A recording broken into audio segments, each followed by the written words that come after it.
Her father's hand reaches for her, but the mountain of a man she once feared steps between them. "Touch her and I'll break your arm," Marcus growls. The general store falls silent. Rose's heart pounds. This is the moment she reclaims her life or loses everything. Before we dive in, comment where in the world you are watching from, and don't forget to click subscribe. The dust hadn't settled from the wagon wheels before Rose Carter heard the words that would shatter her world. Sold her to pay his gambling debts. $300. That's what her life was worth to a man who'd raised her for 19 years, only to trade her away like a sack of grain. The ranch house loomed before her, massive and weathered. Standing on that porch, blocking out the sun itself, was the man who now owned her. Marcus Thornton stood 7 feet tall. His shoulders filled the doorway completely, hands like bear paws hung at his sides, and his jaw was carved from granite. His eyes, pale blue and cold as a winter sky, swept over her with an expression she couldn't read, just assessment, like he was measuring livestock. Her father had already taken the money and climbed back onto his wagon, unable to meet her eyes as he left her standing there with nothing but a worn carpetbag and the clothes on her back. Rose's hands trembled.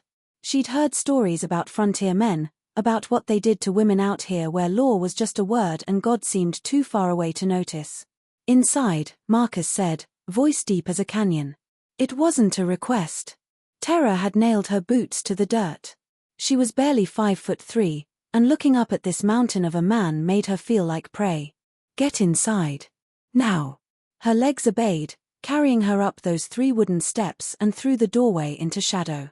The interior was sparse stone fireplace, heavy wooden table, 2 chairs. Stairs led up to bedrooms, and she felt her stomach drop at the thought of what awaited her up there. Marcus shut the door behind her. He poured himself water and drank it in one long pull. Rose found herself staring at the way his shirt stretched across his back, muscles layered on muscles from years of brutal labor. "Your father said you can cook. That true?" Rose's voice came out barely above a whisper. "Yes, sir." "And clean?" "Yes, sir." "Good. You'll earn your keep then. There's a room upstairs, second door on the right. That's yours. You'll sleep there." The words should have brought relief, but Rose knew better than to trust a man's promises, especially when he'd paid $300 for her. "Go on then. Put your things away. I'll expect supper at sundown." When she reached her room, she found a small space with a narrow bed and a window overlooking endless prairie grass. Rose sank onto the bed, trembling. She was property now, bought and paid for. Tonight, when darkness fell, she'd find out exactly what that meant. The afternoon crawled by. Rose made supper: biscuits and gravy, fried salt pork, simple salad. Through the window, she could see Marcus mending fence, driving posts into hard earth with a sledgehammer that would take 2 normal men to lift. As the sun touched the horizon, she heard his boots on the porch. The door opened and Marcus filled the frame, backlit by the dying sun. "Wash up," Rose heard herself say. "Supper's ready." Something flickered across his face: surprise, maybe approval. When he sat, the chair groaned under his weight. For a long moment, there was only the sound of his eating. Then he looked at her. "You can cook." "Thank you, sir." "Stop calling me sir. My name's Marcus." When the meal finished, Marcus moved toward the stairs. Rose's heart seized. This was the moment she'd been dreading. But he paused at the base of the stairs. "Clean up when you're ready. Then get some sleep. You look half dead on your feet." He climbed the stairs and she heard a door close. Not hers. His. Rose sat frozen, struggling to process what hadn't happened. She waited nearly an hour, listening for footsteps.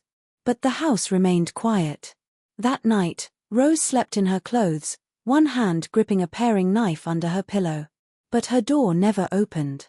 When dawn came, she was still alone, still untouched. The next morning, Marcus was attempting coffee.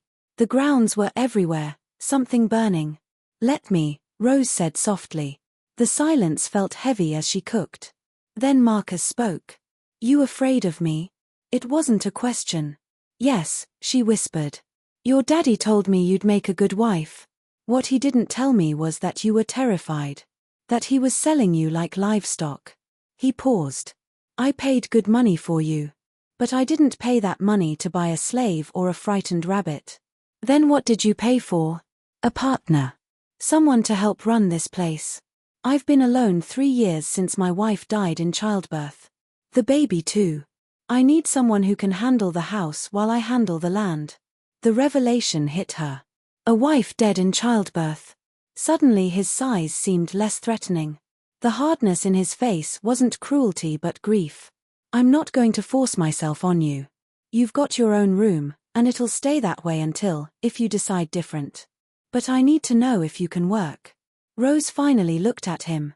Really looked at him. His eyes weren't cold. They were tired, sad, lonely. I can work. I'm stronger than I look. Something almost like a smile touched his mouth. Good, because there's a lot of it. He headed for the door. And Rose. Welcome home. The days took on a rhythm. Rose cleaned, mended, cooked. Marcus worked the land. They ate together at sundown, conversations growing easier. He told her about his wife, his loss. She told him about her mother, her father's decline.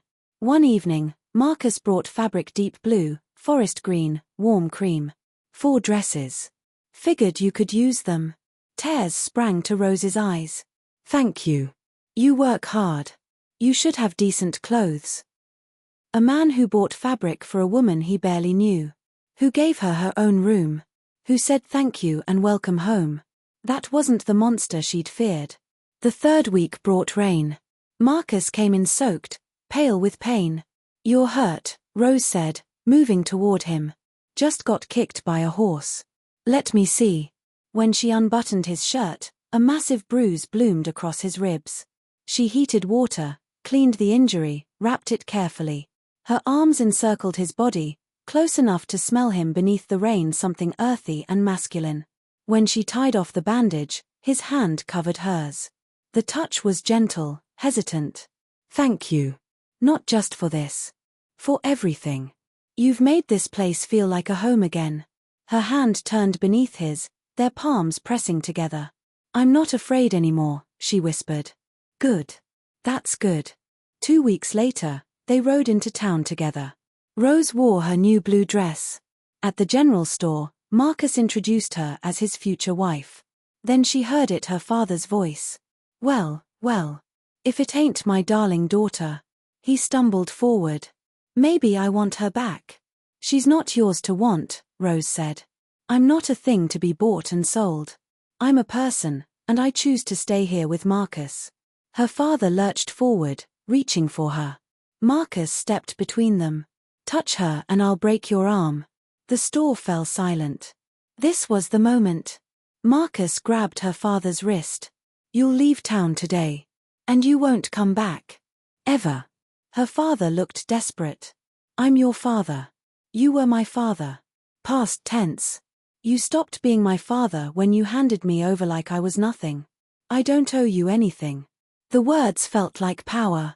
Her father stumbled out. Rose watched him drive away, feeling only relief and freedom. Marcus's arm came around her shoulders. You all right? I'm perfect. Saturday dawned clear and bright. The church was packed. Marcus stood at the front in a dark suit, his pale blue eyes soft and full of love as Rose walked down the aisle.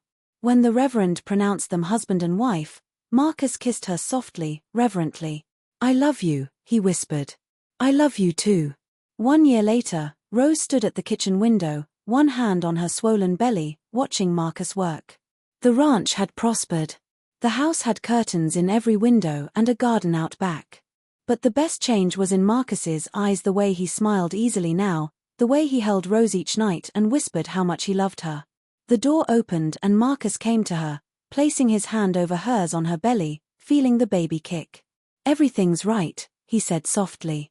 She leaned back against his chest. We're going to be fine. All of us. Because I have you. And you are everything I never knew I needed. They stood as the sun set, painting the prairie in gold and crimson. 2 people who'd found each other in the darkest of circumstances and built something beautiful, something lasting, something real. From fear to trust to love. From strangers to partners to family. From sold and desperate to chosen and cherished. Because sometimes the worst beginning leads to the best ending. And this was just the beginning of their happily ever after.